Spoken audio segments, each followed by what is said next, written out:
will ប្រែថាបណ្ដាំមរតក alright ទី2 will ជានាមដដែលប្រែថាឆន្ទៈនិងទី3 will ជាកិច្ចសព្ទយើងប្រើថានឹងនេះគឺប្រើសម្រាប់អនាគតយើងនឹងធ្វើអ្វីម្យ៉ាងអញ្ចឹងនឹងនេះ will ហ្នឹងគឺបូក verb បងប្អូនណាអូ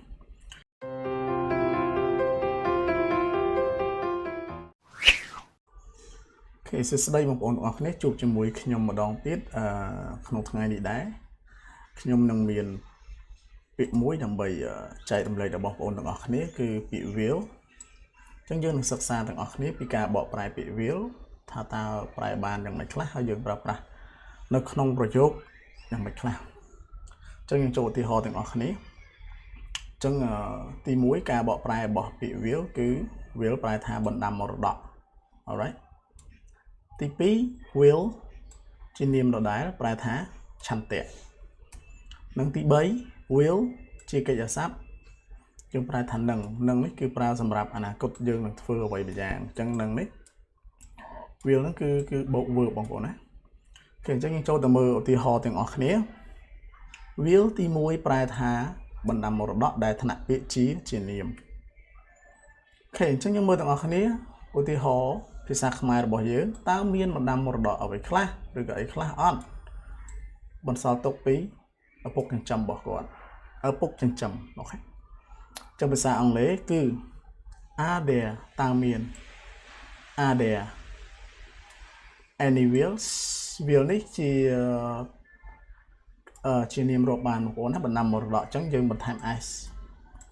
are there any wills from his adopted ចិញ្ចឹមបងប្អូនណា adopted father ឪពុកចិញ្ចឹម are there any wills from his adopted fathers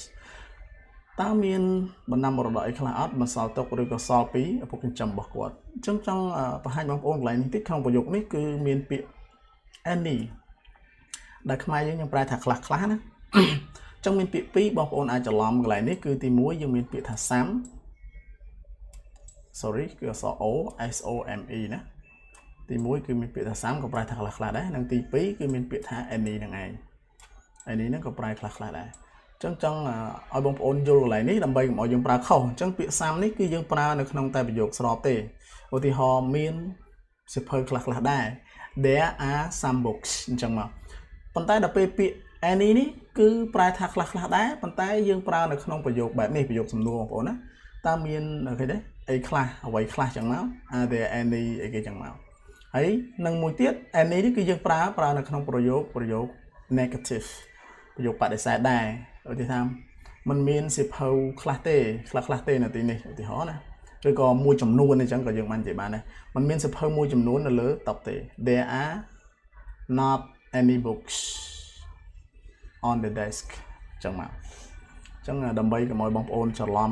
នៅការប្រើប្រាស់ពាក្យ some និងពាក្យ any alright ឧទាហរណ៍ទី2របស់យើងខ្ញុំមិនរំពឹងបណ្ដាំមរតកអីទេពីឪពុកម្ដាយចិញ្ចឹមរបស់ខ្ញុំពីឪពុកម្ដាយរបស់ខ្ញុំ sorry មិនអត់មានចិញ្ចឹមទេអញ្ចឹងយើងមើលប្រយោគភាសាអង់គ្លេសទាំងអស់គ្នា I have never expected I have never expected any wills from my parents I have never កន្លែងនេះយើងដាក់ any ដែរបងប្អូនដោយសារតែប្រយោគនេះវាមិនមែនជាប្រយោគបើយើងមើលទៅវាជាប្រយោគស្របទេប៉ុន្តែន័យរបស់វាបដិសេធ never ឃើញទេមិនដែលយើងមិនដែលចង់បានអីចឹងណាន័យរបស់វាគឺន័យបដិសេធ I have never expected គឺរំពឹងចង់បានអីចឹងទៅបណ្ដាំមរតកអីទេពីពុកម្ដាយរបស់ខ្ញុំនោះ alright ទី2គឺ will ប្រែថាឆន្ទៈគឺជានាមដូចគ្នាអញ្ចឹងយើងមើលខ្ញុំមិនមានឆន្ទៈធ្វើការបន្តទៀតទេភាសាខ្មែរភាសាអង់គ្លេសយើងនិយាយថា I have no sorry នេះគឺ no បងណា I have no will to continue working I have no will to continue working ខ្ញុំ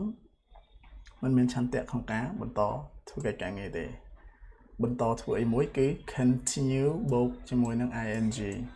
continue speaking continue writing ចឹងមក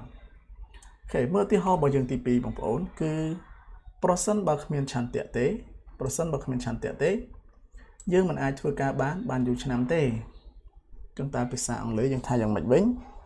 if there is no will បងប្អូនត្រូវចាំថានៅពេលដែលយើងនិយាយថាគ្មានមួយម៉ាត់ថាគ្មានដោយមិនមានប្រធានណាឡើយបងប្អូនមើលប្រយោគនេះមានប្រធានអត់បើសិនបើគ្មានឆន្ទៈទេអត់មានប្រធានទេមែនទេប្រធានគឺ I view day ឬក៏ជាមនុស្សជាសត្វជាវត្ថុអ្វីមួយយ៉ាងអូខេអាហ្នឹងគេហៅថាប្រធានអញ្ចឹងនៅក្នុងប្រយោគនេះគឺអត់មានប្រធានទេអញ្ចឹងនៅពេលដែលគ្មានប្រធាននៅពេលដែលយើងនិយាយជាមួយនឹងមានយើងត្រូវប្រើបើ present យើងប្រើ there is ឬក៏ there are ទៅតាមកិច្ចទៅតាមនាមរបស់យើងមកបើ past យើងប្រើ there was there were ហើយបើសិនជា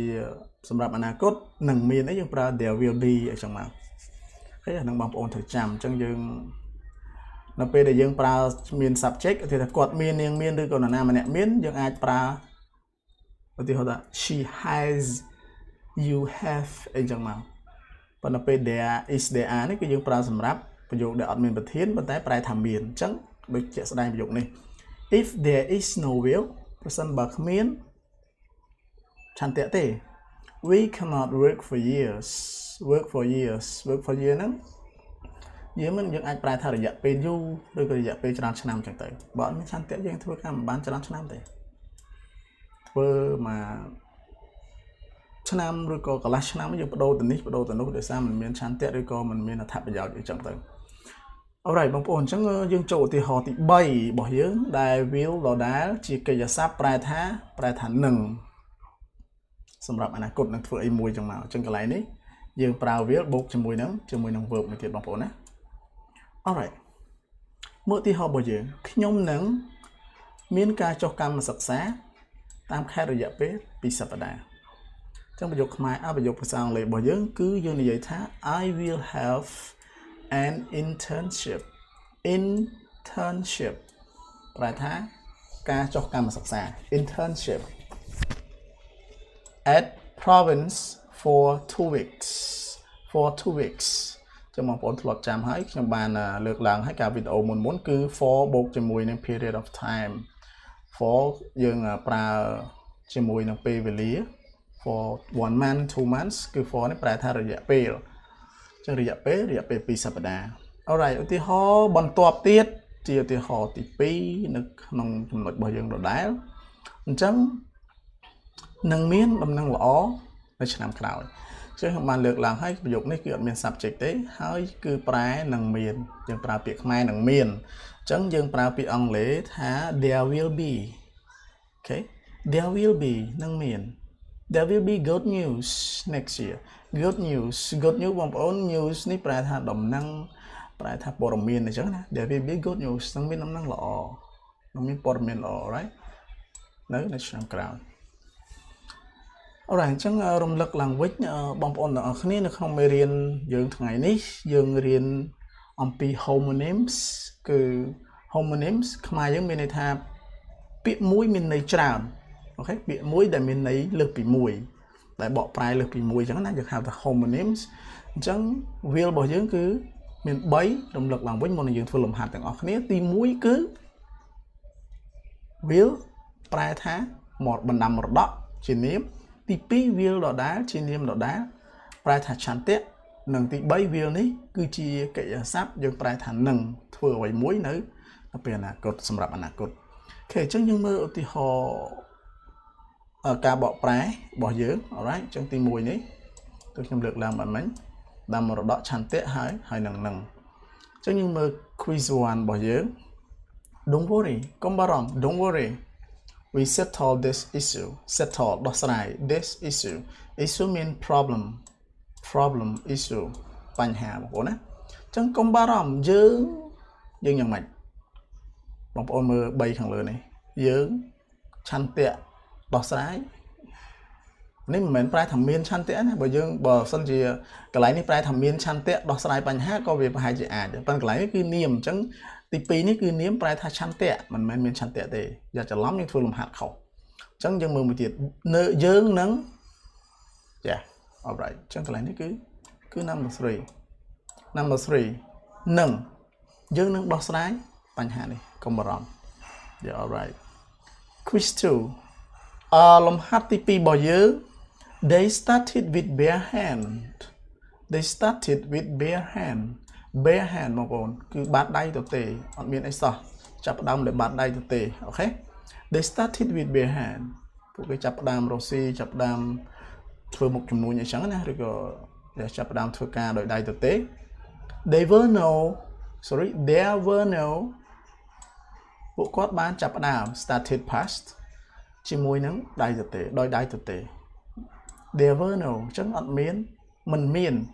dương anh dây để Israel để à đấy để xa tái dương để dây chỉ lệ nãy chỉ pass cái này chẳng dương dây there were mình miền there were miền đọc về thêm nó mình miền there were no mình miền chẳng tét mình tầm nòng tét cứ mình miền mình đâm một đó number one